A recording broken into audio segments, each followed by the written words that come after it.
Welcome back to What Arty Noobs with General Disturbance. This is the M53, M55, the Tier 9 American SPG.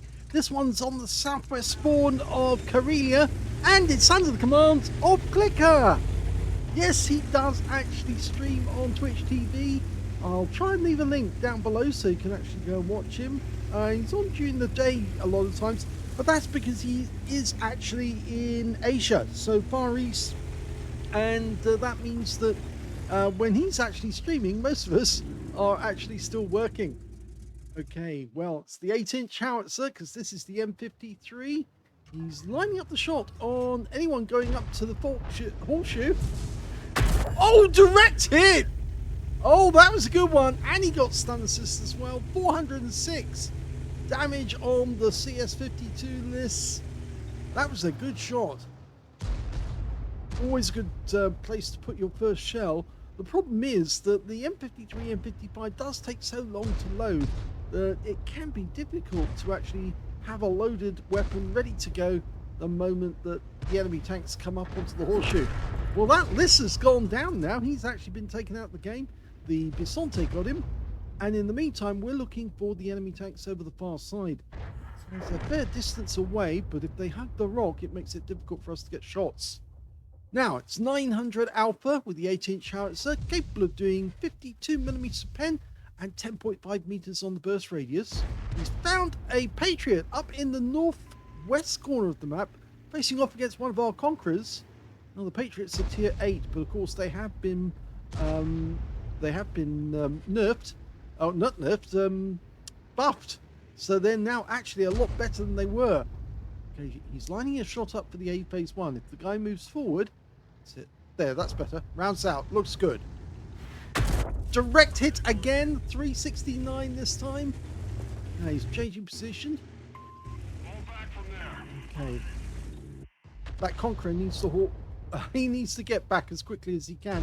And he is acknowledging that as well. So he does realise that he is in trouble so long as he stays there, because we can't support him. We can only fire so long as we can actually see the enemy. But if he keeps falling back, we're almost ready to shoot another one. Rounds out. This should be good. Oh, it was good. 133 hit the Patriot. And no stun assist so far. But you notice how CL1CKER is actually moving to a new position a little further behind the cat. Okay, that looks good. Ready to go. Conqueror is now spotting for us on that corner. He's not moved any further forward, fallen back because he actually only has a quarter of his health left. But the A phase 1 and the Patriot are not keen to push forward, not under the circumstances they might get hit by Arty. So that has actually worked in our favour. Now on the southeast corner of the map, there is an Arty on the pass, but he's just holding our guys back for the moment, and he's probably got support from behind. I wouldn't be surprised if there's actually a tank destroyer behind the rock in somewhere in F0. In fact, I think it's almost a certainty, and it might be a good idea to use the current round that we have available on that rock, because we can see that the enemy Arty is firing, and yes, there was somebody there, and yes, CL1CKER is lining up a shot, and it's a T3 Jaeger or T3 Jaeger. I hope I pronounced that correctly. A T3 Jaeger. Oh, he got the kill! He got the kill. Lovely one. Yeah, the guy took some damage just before our shell went in, and when the shot went in, it was overwhelmed him. He's gone, and now the Patriot's gone as well. Yes, I knew that there was something up there holding the guys back, and I thought that if he looked at F0, there was bound to be somebody there that he could hit, even with a blind shot. And it turned out there was. And now we're looking at potentially hitting enemy tanks which are actually guarding their cap area. But I'm not sure. Oh, there's a tree going down. Now that indicates there is somebody on that corner.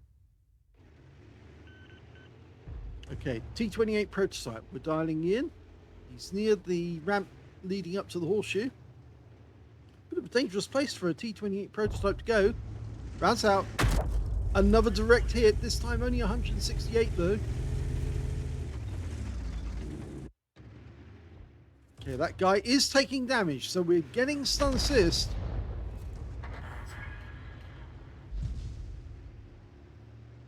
Okay, we can line him up for another one. Standard reload, 40.27 seconds. And you can see that Clicker's got a reload 32.42 seconds. And he's loaded. Rounds out. And he got a direct hit straight away. He remembered where the enemy was. In fact, he kept his aim steady on that point because he knew that there was a very good possibility the tank did not move, because if he moved, he'd probably get spotted straight away. Okay, up near the enemy cap area, we've got the SU-130PM. We've just seen an enemy tank go down. We're 4 up on the enemy now, and they're starting to fold.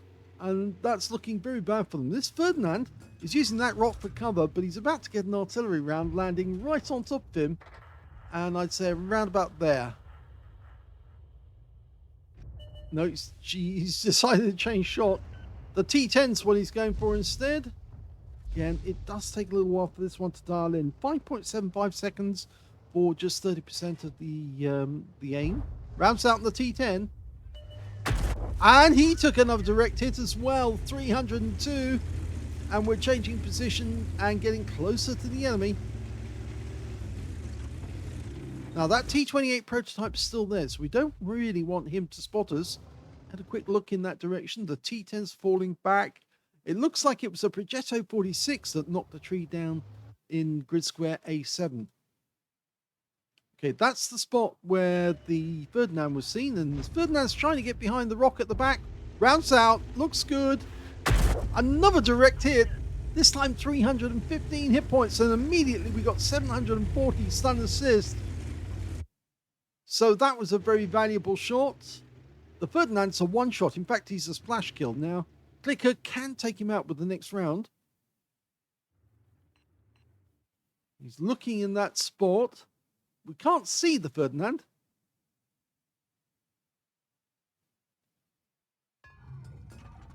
Okay, loaded. Rounds out straight away. Splash kill. Yes! Well, it wasn't a splash kill. Actually, it was a direct hit on the Ferdinand, and he wiped him out completely. And that means that our guys are now free to push on that corner.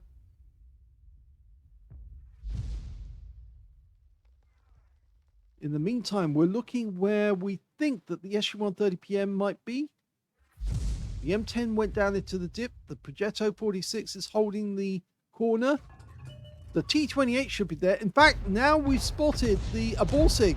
Now, they have very thin armor, so if he can get around on this guy, it should hurt a lot. Rounds out. Yep, he did that perfectly. And he got a big hit. 388, but it was a splash, not a direct hit. Changing position again. That T28 prototype, as far as we can tell, is still there. Our guys haven't dislodged him yet. And we can see that the Borsig is very low on hit points now. Now, if we can get just one round into that corner, only seconds away from shooting, it'll be his third kill. Rounds out. Okay, third kill. Please. Yes! He got him. This is where Arty becomes invaluable to a team, because they can take out roadblocks like that. And it really makes them very, very difficult to counter. Now we can see the T28. In fact, the UDAS has gone in to dig him out. I wouldn't be surprised if he goes down. Yes, the UDAS got him and he's gone. And now we're looking for the enemy tanks up near their cap area. Now the Progetto or the SU-130PM. SU-130PM would be the choice because, of course, very low armor and very big gun. Now he's pulling back from our teammates. He's backing into the shot. And it was a good one. 291 hit points. He's stunned. Masses of stun assist. 502 stun assist. And the SU-130PM is gone. And now that means there's only 3 enemies left. Their Arty's departed from their cap areas a little further away. They just lost their Leopard prototype. And the next one that's going to go is probably going to be the GW Tiger. They just spotted him down in the corner. Rounds out. Can we get the kill? Yes, he got that one too. 4 kills for Clicker. leaving the T10 as the last enemy tank. And our T54, I think he's trying to get into a position so he can shoot down into the gully and put shells into that T10. Yep, he's looking for it. We're still a little way from being loaded, but if we could get a shot on the T10 as well and stun him, then it would give us a lot of stun assist. We're about to shoot. Rounds out. Here we go. Yes, he does get a hit and stun assist straight away. And the T10 goes down, and that is the end of the battle, and CL1CKER has won.